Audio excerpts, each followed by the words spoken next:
about the NBA trade that took place, guys. So we're talking about the NBA trade that took place between the Milwaukee Bucks, the Portland Trailblazers, the Phoenix Suns, and now the Boston Celtics as well. So be talking about that exciting trade. I'll be talking about the winner and the loser of that trade, talking about the impact that it has on each roster moving forward, what are their title hopes. These are some of the things that I'll be touching on. Before we jump into the content, let me first and foremost thank Anchor and Spotify for being our host here with the podcast. I want to go ahead and thank the people out there who have put sponsorship on the show, and then also to the fans and listeners out there who have actually listened to the show, actually followed the show, given us some feedback here, which has actually driven content and helped us come up with content for the show. So without further ado, let's go ahead and jump into it, guys. So this exciting NBA trade. If you've been following the NBA, you've been looking at what Dame Lillard said after the draft. He had a situation where he basically could have came back to Portland, but he opted to go ahead and he wanted to trade. There was the speculation, and I don't think just the speculation, but his camp is saying that he only wanted to go to the Miami Heat. Obviously, he was under contract. He is under contract for another 4 years. Portland isn't obligated to move him to where he wanted to go. They obviously had to move him for the package that made the most sense. So let's go ahead and let's break it down, guys, and let's look at exactly what happened, who won this thing, and we'll actually start with Milwaukee, and then what I'll do is I'll actually jump in there for you guys, and we'll actually break down essentially, what the picks were and everything else too, so you guys have that kind of dialogue to go along with it. So let's go ahead and bring this up. And for this, I've actually got the actual rosters that have been pulled out of NBA 2K 2024. So they're going to have some up-to-date rosters here as trades happen. So all these trades have gone through, and you're seeing the actual players on teams. So starting with the Milwaukee Bucks. So throwing them up here, it starts with Giannis, and then it starts with Dame Lillard. This is really what the excitement is all about. Essentially, the Bucks did have to give up Drew Holiday, and I'm going to go full screen for you guys so you can see this too as well. But they had to go ahead and they had to essentially give up one of their best defenders in Drew Holiday, but it does keep them intact with their big three. They have Dame Lillard, they have Giannis, they have Chris Middleton. As you can see on the screen here, you can see that essentially they have got one of the longer and tallest teams in all of basketball. Okay, so you've got Giannis, you've got Chris Middleton, you have Brook Lopez, they have Bobby Portis, and they're going to have Crowder as well. So you have a very talented team that is long. They're going to stretch the floor. Defensively, they are going to cause a lot of hectic there as well. And, and just looking at this thing, it's like, wow, the Bucks really are scary when it looks like when you see it on paper, because you're thinking to yourself, with that length and that kind of defensive prowess, how are you going to score points in this league? And so that's going to be a real challenge, I think, for any team that has to see the Bucks here. So let's see here. Moving forward, as I keep going through the roster. So, yeah, Brook Lopez, you got Chris Middleton, you got Bobby Portis in here. And what I will say, too, as we go through the rosters and the screen here, one thing we're going to talk about in the winners and losers here is we're going to talk about the health of the players and how that's going to impact the trade. Yeah, so Jay Crowder is the guy that I've mentioned. He's actually going to slide into a more favorable spot now, I think, with Drew Holiday out of the roster. I think that now he can actually get the playing minutes that, he deserves. I think that he had like a little bit of a discrepancy as far as, the minutes, or I don't know if he was frustrated with the situations in which they used him, but I think that that's going to shore up this year now that they have gotten rid of Drew Holiday. Another thing that you're seeing here on the screen is that they have Pat Covington. So Covington, is another guy that has been with Giannis. He has also, he's been in the Bucks organization through their building process, and he essentially is a guy that he's a glue guy. All right. I think he's going to come in, he's going to play hard, he's going to knock down some shots. And he's a guy that definitely, Giannis certainly trusts. And so that's big too as well. So with that being said, let's move through the roster a little bit more. And you're looking over here at Malik Beasley. So here's a guy that played for Denver. He also played for the Lakers as well. He was part of the Lakers resurgence, as far as getting the Lakers back into prominence. And I think that he kind of fell, not out of good graces, but maybe fell out of the rotation later in there, especially, since Rui Hachimura kind of took off and things like that. And I think that kind of took away his minutes. But on this team, I think that he could possibly rise and be a possible sixth or seventh man in this roster, depending on what they do with Bobby Portis, who I think is the great energizer bunny. Love him. I think he's still going to come off the bench, but they've added some shooting here. So I love the fact that they have him as well to pair with Dame and Giannis. So when you guys try to kind of double on the Brook Lopez's or Portis when they're in there, they're going to be able to kind of shred you up outside as well. As we push through this roster, this is where it gets a little strange for the Bucks, and it gets a little bit of a head scratcher.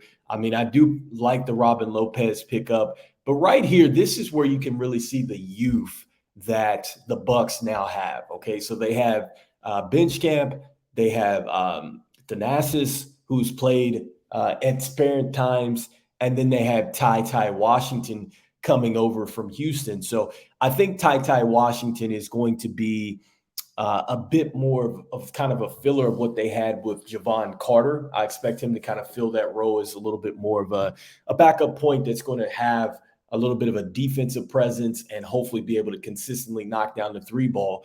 But the depth of Milwaukee, it's there, but it's not there. Like I want to see them add maybe another piece. And I'm thinking more so like another good wing, like a Jay Crowder. I feel like they need another two-way player. And mainly because I think that there is a real possibility that, the injuries could pile up here for the Bucks.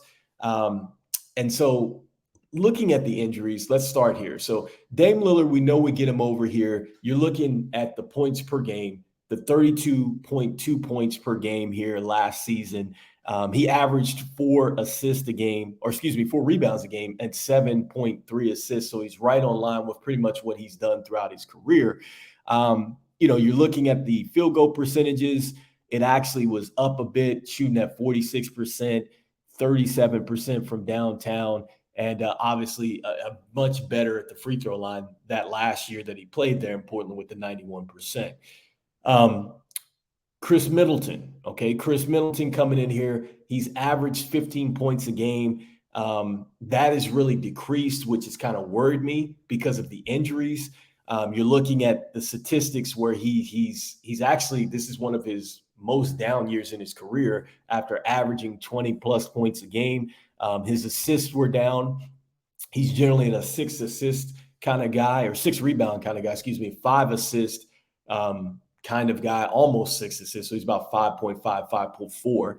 And you lose that when he goes down. Percentage wise, he shot 43%. So a down year for him there from the field. And then also too from the 3-point land, he was only at 31%, 90% for the free throw land.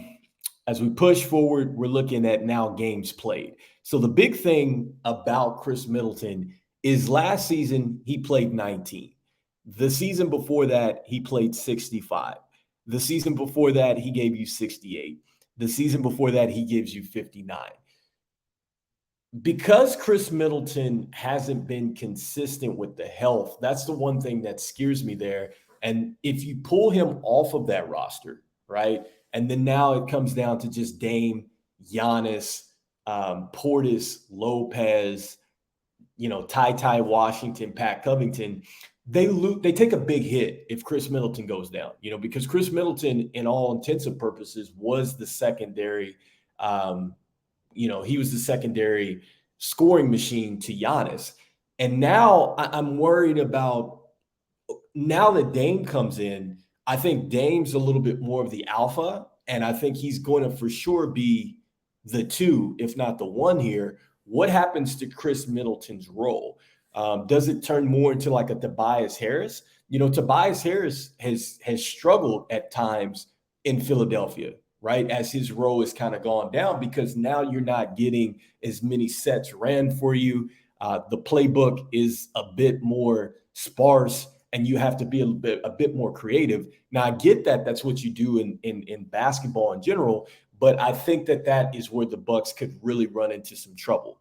Now, the great thing and added thing about getting Dame over here, obviously, you're going to get the speed at the cup and attacking the layups, the dunks. You're getting a guy that he is definitely going to essentially be effective as defenders are around him, whether he's shooting one-legged jumpers or difficult layups and things like that. You're looking at a guy that can create at a high level. So with that said, the Bucks, they're in good standing thus far. They're certainly in a win now situation. I would say that for what they gave up in this deal, they sent over Drew Holiday. They gave up a 2029 unprotected first round draft pick. They got an unprotected Milwaukee swaps the rights in 2028 and 2030. So that's one thing that they gave up as well. And so they gave up a little bit of draft capital, did the Bucks in this one. And not saying that they got older, not necessarily because Drew Holiday's 33, Dame Lillard's 32. So I mean, you're kind of right on par. They just are more in like kind of a win now situation. And I think that they're more top heavy, right? Which is generally what happens when teams turn into these super teams or big three teams. And I'm not saying that they're a super team, but you get more top heavy. And so that's the only thing that worries me about the Bucks is they become so top heavy that if somebody does go down, what happens then? Like you saw what happened when Giannis went down, okay? And they're a little bit top heavy then with Chris Middleton. So, if one of these guys go down, Dame, Giannis, Middleton, it could spell disaster for the Bucks. Next up, let's add the Trailblazers to the mix here. And looking at what the Trailblazers have, I'm going to rewind it back. Starting off with Drew Holiday. Okay, so Drew Holiday, we know, has been shipped over as of now to the Boston Celtics. It looks like that the Portland Trailblazers are going to get Robert Williams II. They're also going to get Malcolm Brogdon, and they're also going to get another pick as well. So I like what the Trailblazers have done in the sense that they've added some bigs, they've added some rim protections, and I think that they've added some guys that fit very well with Anthony Simons, Jeremy Grant, and Shaedon Sharpe, because these guys are kind of like slashers for the most part. Anthony Simons, out of those three, is a little bit more of a shooter, but definitely Jeremy Grant and Shaedon Sharpe, they're more of like slashers. Think like more like a Tracy McGrady volume shooters. The great thing about DeAndre Ayton and Robert Williams II and even Malcolm Brogdon, they don't really need a whole bunch of shots. And also, too, they're not going to clog up the lane. That's going to give the space that Jeremy Grant and Shaedon Sharpe are going to need to be effective. And even Anthony Simons and Scoop Henderson, who is probably going to live inside the paint, the way he gets to the basket. So that I love about what the Trailblazers have done. They've gone out and they've gotten some bigs that actually fit their system. Because remember, Coach Chauncey Billups, he played with Ben Wallace back in the day, and he won a title with Ben Wallace. Ben Wallace was not a guy that you run a play for. And I love Ben Wallace. He's one of my favorite players. If I were to model if I had an NBA game, I would model some of what Ben Wallace did with his intensity, his attention to detail on the defensive end, and his ability to run as well. That got him a lot of scores. So I think that that's what's going to happen for DeAndre Ayton and Robert Williams. They're going to have a ton of opportunities, and they're not going to have to necessarily run sets for these guys. So that means that it's going to be a little bit more ball movement, I think, for Coach Billups. And I think that that's going to open up the floor a lot for Scoop Henderson for lobs and dump downs and things like that, because Scoot Henderson, in a way, he's almost like Chris Paul, but probably more athletic at this point in time. But I think that that's one of his players, too, that he looks up to as well. When I was looking at his pregame interview into the Summer League this year, when I went out and watched him play, that's one of the things that he had harped on, is he said he wants to be kind of like the ultimate point guard, a lot like what Chris Paul is. And so you saw what Chris Paul did for DeAndre Ayton in his career. You saw what happened after that. I think you're going to see that good effect. So I like where Portland is trending. You're looking at basically the core here. I love what they did with Drew Holiday and leveraging that and getting some picks here. Yeah. So now we're looking here a little bit more of a breakdown as to what the Trailblazers have. So Anthony Simons is a guy that most people in the NBA, or a lot of teams in the NBA, were trying to poach him. They were trying to get him off of that roster, but the Trailblazers would not trade him. You saw, or you see here on the screen, he went from 8 points a game now up to 21 points a game. You're looking at the three-point efficiency, 37% from the field, which was actually better than what Dame shot when I put up the statistics. And he's right around 89% from the free throw line. The big thing that you love is that he's also assisting the ball 4 times a game, which is what you have with Dame Lillard. Now he's going to step more into more of a leadership role here. And it's essentially, you could say it might actually be his team, even though I think Scoot Henderson would be the best player on this team. But, Anthony Simons, if you are a Trailblazer fan, you're actually looking forward to this. Now, Ayton and how this breaks down. He had 17 points a game in 21-22 last season. It actually went up, but, you could just tell, man, that's just a whole bunch of fraction or friction in that facility with the Suns. At 18 points a game, he's getting you 10 boards a game. He is getting an assist a game, which I expect to go up as well as he gets a little bit more touches with Portland. I think that that's going to be big for him.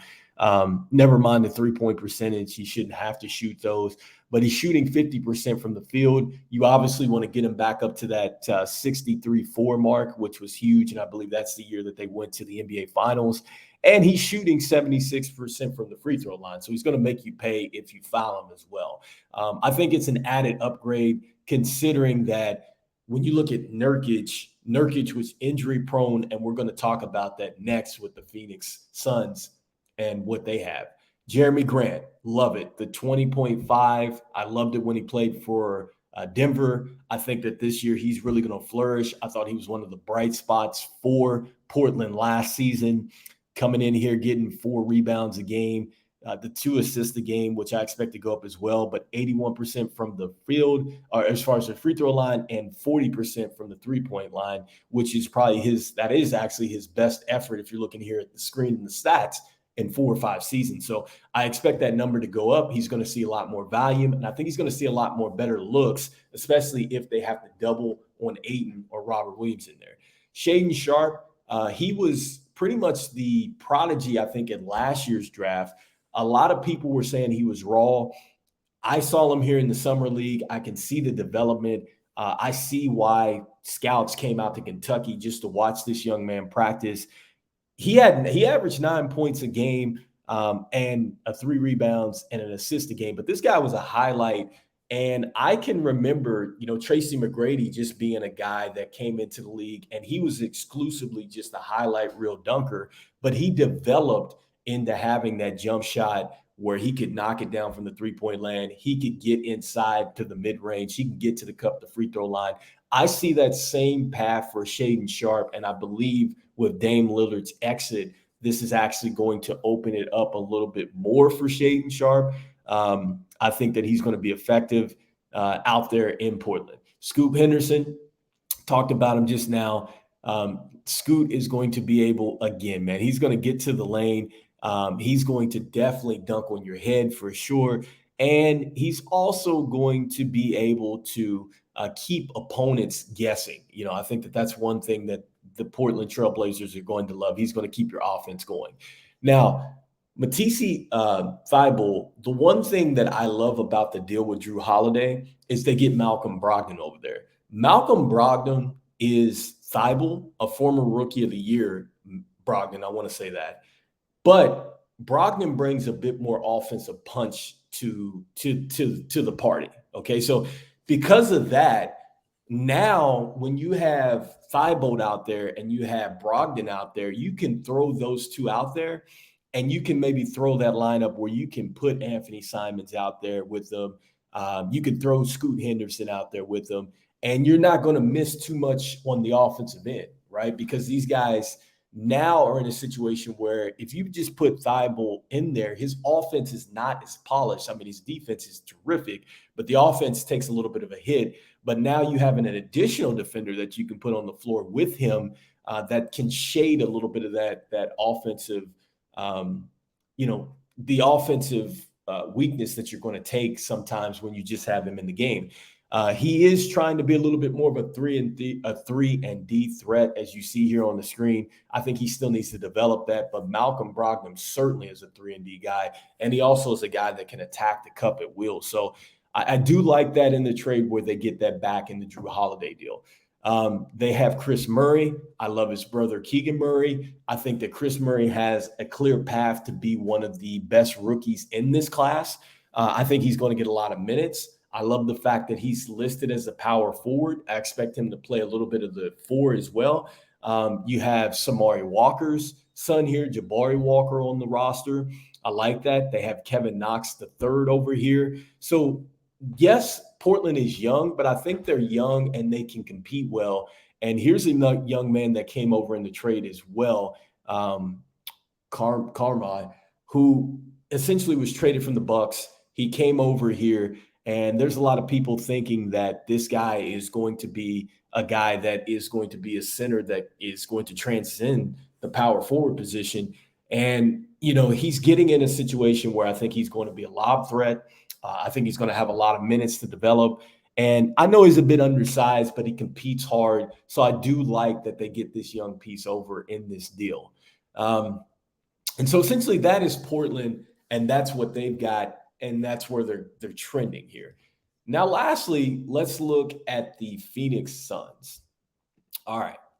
So throwing the Phoenix Suns up here. The Suns, it clearly starts with Kevin Durant, okay? Kevin Durant is, I think, the head man over here.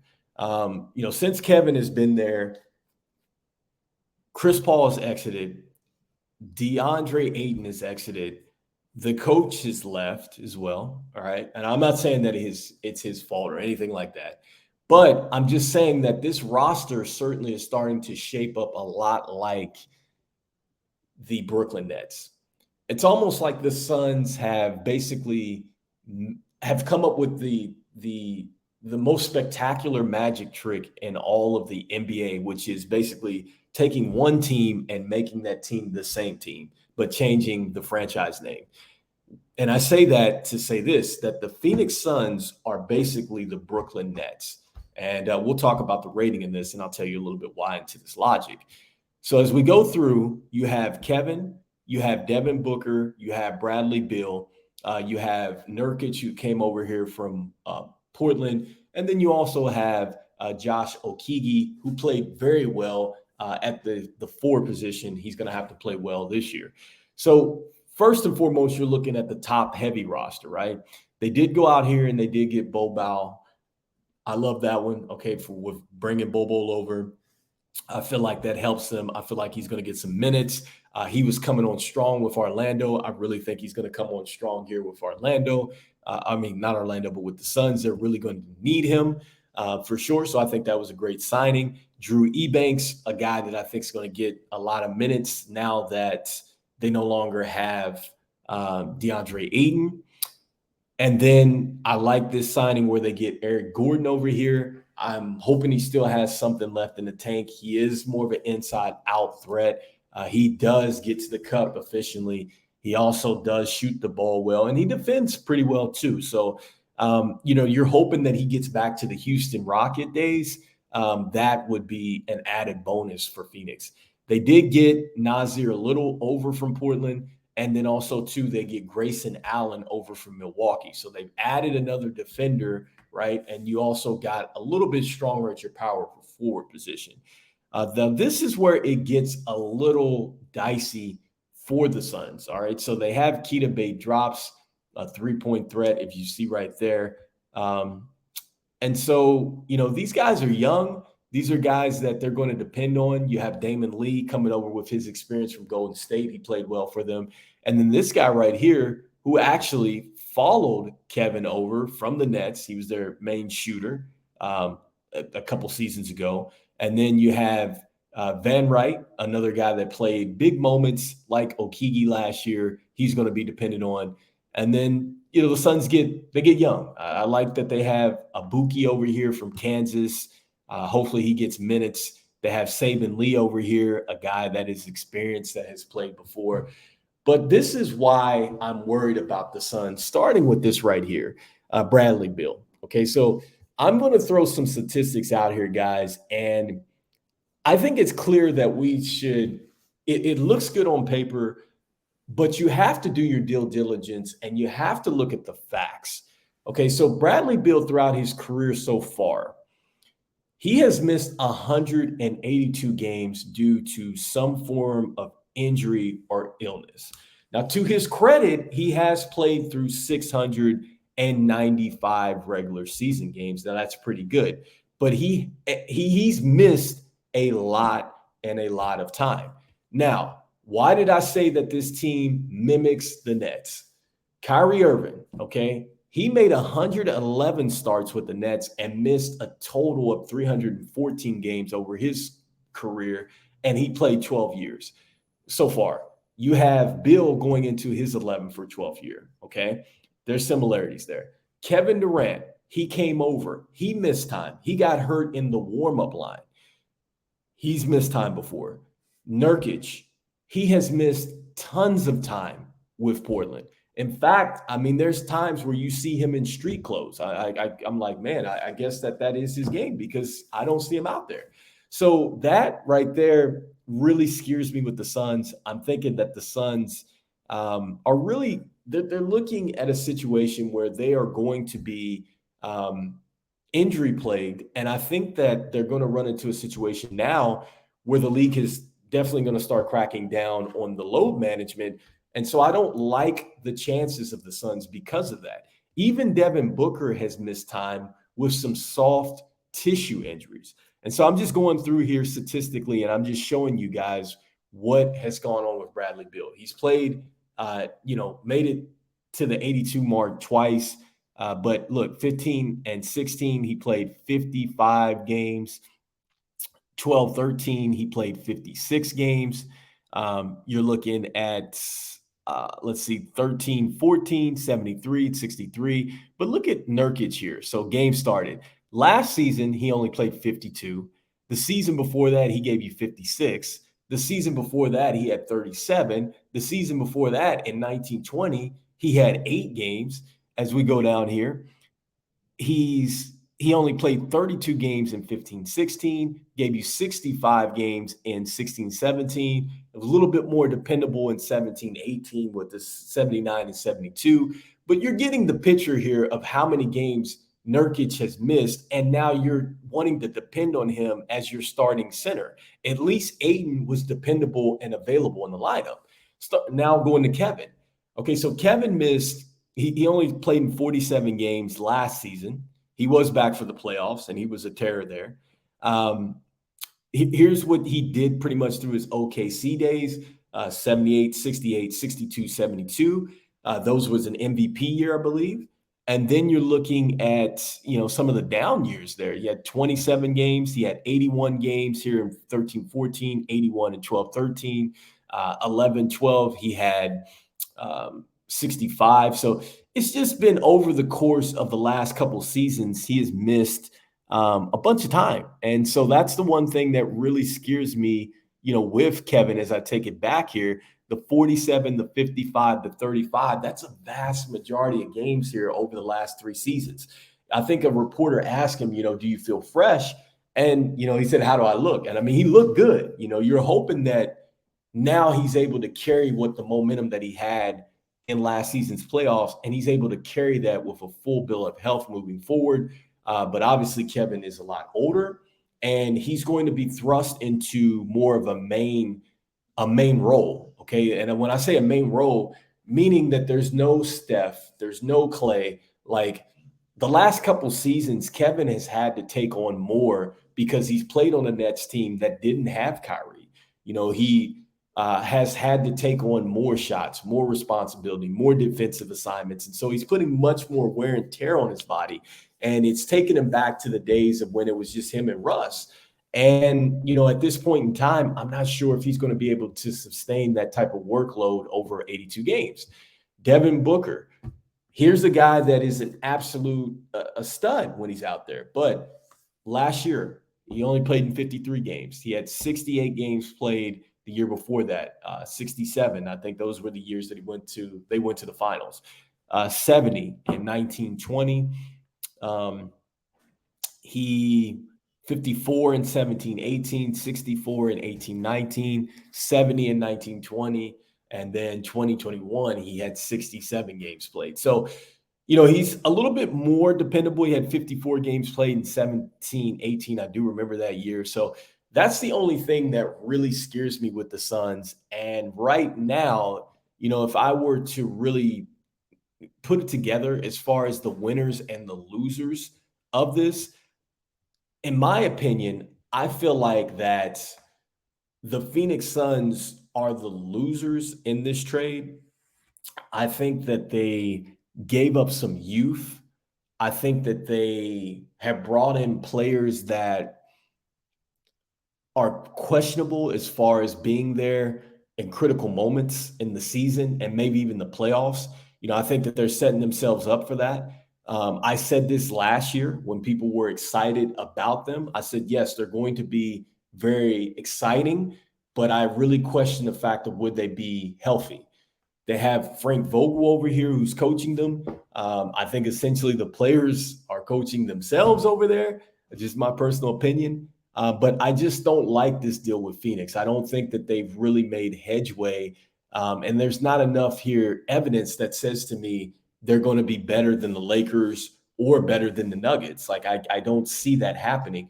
And in a lot of ways too, with what Golden State has been able to do, you question, are they going to even be even better than that? So I think it's going to be a long road for Phoenix.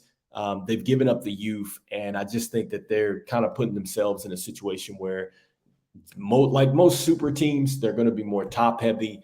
And as they go down, I don't think that they have enough depth to move on. As far as the winner, I like Portland. I like Portland in this, and I like the Celtics as the clear-cut winners. Portland got a lot of good pieces back.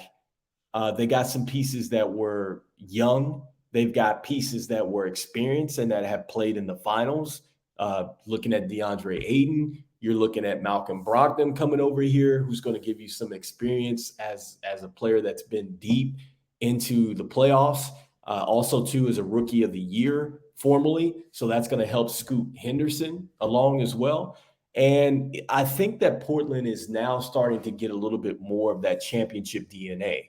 I think Jeremy Grant's going to take over a little bit more of a leadership role. He was big on those Denver teams, especially the ones in the bubble that were coming back from those 0-3s or 1-3 series deficits. So I think that that's going to be huge.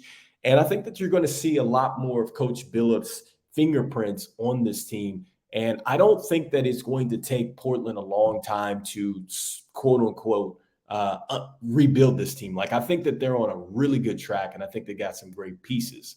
The Celtics, I like it because they get a defender and a guy over there in Drew Holiday. Like, I think that they needed to do this to keep that championship window open because they let Marcus Smart go.